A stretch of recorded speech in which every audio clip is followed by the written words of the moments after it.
So this specific year, there's going to be so many changes that are going to be happening with our iPhones, and there's been tons and tons of leaks about what iOS 17 is going to be bringing. Now this is honestly very cool because iOS 17 is going to be a massive update, but how did this directly relate to the iPhone 10? Well, the iPhone 10 is said to be one of the lower supported iPhones that are coming on for this specific update, and this is where things get very, very interesting. With a phone like the iPhone 10, if all these or even half of these rumors are true, then iOS 17 could very well be a pretty buggy update, meaning that it's going to be buggy even on the most expensive iPhone 14 Pro Max if you're going to install this version of software. But especially if you're owning something like a iPhone 10, iPhone 8, iPhone 8 Plus, if these iPhones are truly in fact supported, I would be very, very hesitant on actually installing iOS 17 the day it comes out, especially in a beta. So for this specific year, what I would recommend you all to do is to, if you can, actually start updating your iPhone 10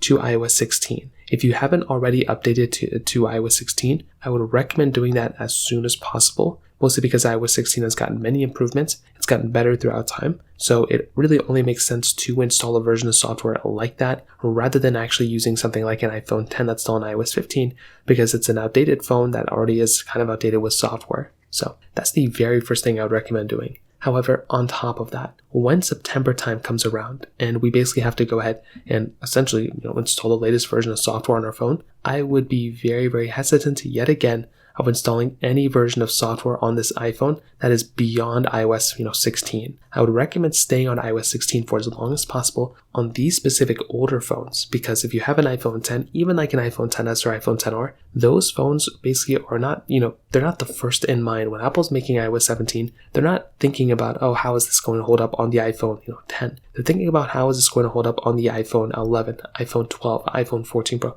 those types of iPhones. So because of that, you are going to be in a much better spot if you just upgrade to iOS 17 maybe next year at some point. But maybe like, a couple months after the official release date, then you should go ahead and install iOS 17 and then go from there. So this year, I would probably play it cool. I wouldn't go super crazy with your iPhone, if you know what I mean, and just play it safe if you have one of these older iPhones. Install iOS 17 maybe in December. Maybe if you have a side iPhone 10, install the betas there too. But if these rumors are true and if iOS 17 is going to be a big update, I mean, it's going to be very, very weird if you install it like the day the beta comes out because you're not going to have a good time with it. So in terms of that kind of covers it up there. If you have any other thoughts or questions, let me know in the comment section below. Hit the like button, that would mean so much, but definitely hit that subscribe button. More importantly than everything else, I love every single one of you guys. Hopefully I'll catch you guys in the next video. Peace out till then.